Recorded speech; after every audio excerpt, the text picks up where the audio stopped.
வணக்கம். சற்று முன் கிடைக்கப்பெற்ற மிக முக்கியமான செய்தி ஒன்று வெளியாகி உள்ளது. ஸ்டாலின் கதையை முடித்த ஜென்சி பசங்க, அதிரடியில் இறங்கிய இளைஞர்கள், அரசியல் மாற்றம்.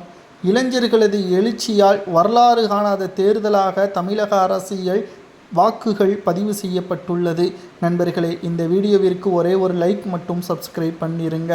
2026 சட்டசபை தேர்தலில் விஜய் அவர்கள் வராமல் இருந்தால் நிச்சயம் திமுகவை வெற்றியடைந்திருக்கும் என்று திமுகவின் நிர்வாகிகளை கூறும் அளவிற்கான செய்திகளை தான் நாம் பார்க்க போகிறோம். ஏனென்றால் கொடைக்கானலூரில் முகாமிட்டு தற்பொழுது ஸ்டாலின் அவர்கள் நிர்வாகிகளுடன் என்ன ஆலோசனை செய்கிறார் தெரியுமா? எதிர்க்கட்சியாவது வருவோமா, இல்லை சொத்துக்களை இழக்கக்கூடிய நிலைமைக்கு தள்ளப்படுவோமா என்ற ஆலோசனையே தற்பொழுது மருமகன் சபரீசன் அவர்கள் நடத்தி வரக்கூடிய நிறுவனங்களில் உள்ள முக்கியமான நிர்வாகிகளுடனும் அரசியல் கட்சியின் நிர்வாகிகளுடனும் நடத்தி வருகிறார் ஸ்டாலின் அவர்கள். விஜய் அவர்களது அரசியல் பயணம் என்பது இளைஞர் அவர்கள் மூலமாக ஒட்டுமொத்தமான மாற்றத்தை தமிழ்நாட்டில் உருவாக்கியுள்ளது.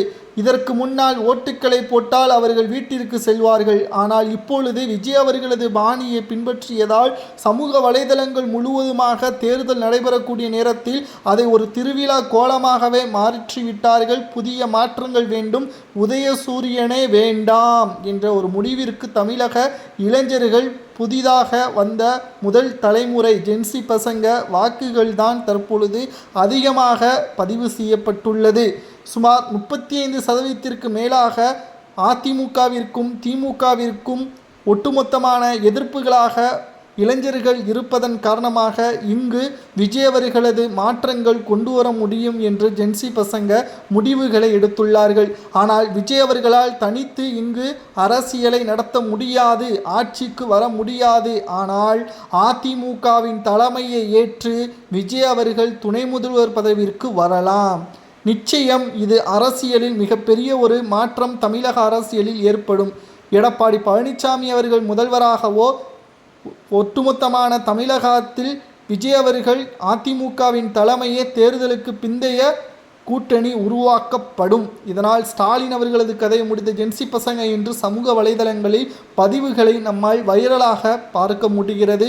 இளைஞர்களால் என்ன வேண்டுமானாலும் செய்யலாம், அது வேலையில் மட்டுமல்ல அரசியலிலும் என்பதை ஒரு முறை தமிழ்நாட்டில் சாதித்து காட்டியுள்ளார்கள். மே 4ஆம் தேதி முடிவுகள் நிச்சயம் வெளியாகும். ஏனென்றால் ஓட்டுக்களில் 2 வகை. தபால் ஓட்டுக்களிலேயே அதிமுகவும் தமிழக வெற்றி கழகமும் தான் முன்னிலையில் இருக்கும். திமுக படுதோல்வியை தழுவும் என்ற கருத்து கணிப்புகளும் பார்க்க முடிகிறது.